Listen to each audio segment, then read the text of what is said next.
جنازین هەرسێک برایەنێک و ڕیدانەکە هاتن و چۆنێ لە کۆمەلگەها چڕەیەک گیانێ خۆش دەستداین.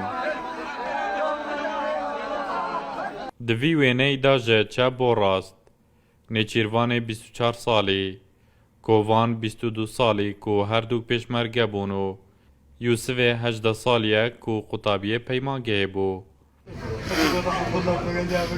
Babê wan di nava cenazeyan da hêbetî maye.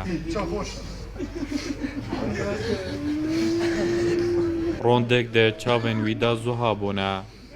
Hêşta şoka rîdanê bernedaye ku nîva zarokên wî digel xwe birin. Nêçîr ço mezin e, hê mezin e. Nêçîrvanê navî. Êdîş kovan e, hevalê min e ruhê min bû.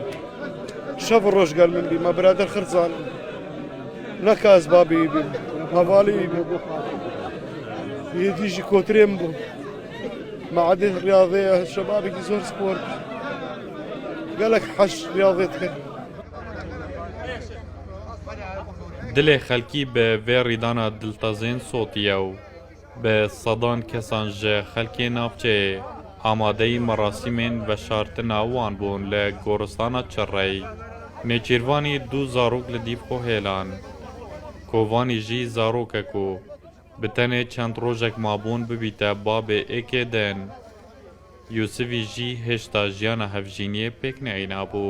Hersek bi rexek ve bi axê hatine spardin.